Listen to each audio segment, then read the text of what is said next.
Wow, she put on so much weight. She used to be so pretty. I can't believe that chick over there thinks it's okay to wear that swimsuit. I had to sit next to this really huge guy on my flight to Chicago. Why does that always happen to me? I mean, there's nothing wrong with being overweight. I'm just worried about their health, you know?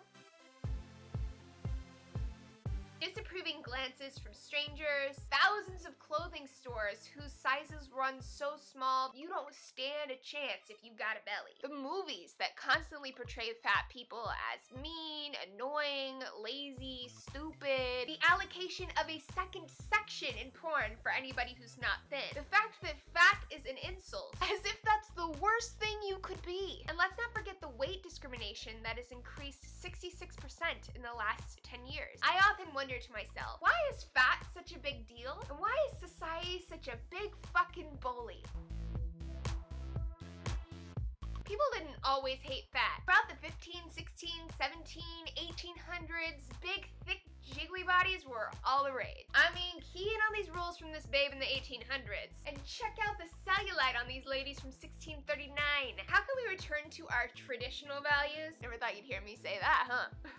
I have 3 proposals to work against weight discrimination, fat shame, and fat phobia.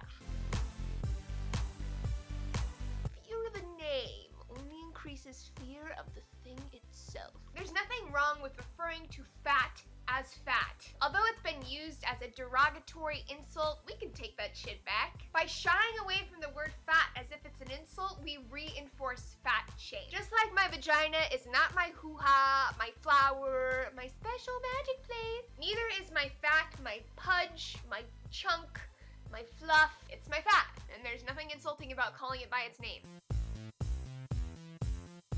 Having fat does not mean that someone's unhealthy. Just like being skinny does not mean that someone's healthy. Total body health is actually much more complicated than that. So when I see someone automatically assume they know someone's health status just by looking at them, I know, secretly, it's not about their health. And assuming it's like a stranger or someone in passing, let's be real. People don't just care about a random stranger's health, but people do care about a random stranger's fat. The other reason why I don't buy the it's about health argument is because fat shame does have negative health outcomes for people who are fat. Is constantly being devalued and dehumanized good for someone's psychological well-being? This kind of stress translates into real physical outcomes in people's bodies.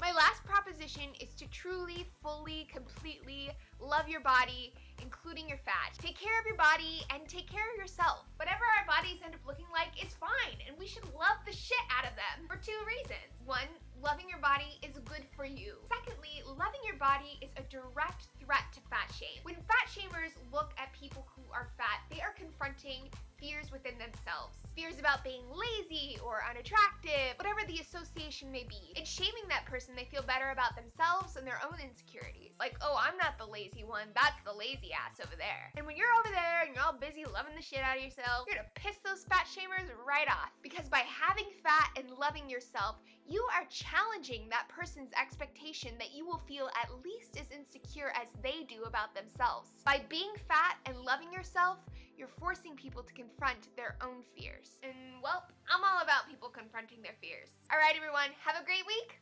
I'll see you next Thursday.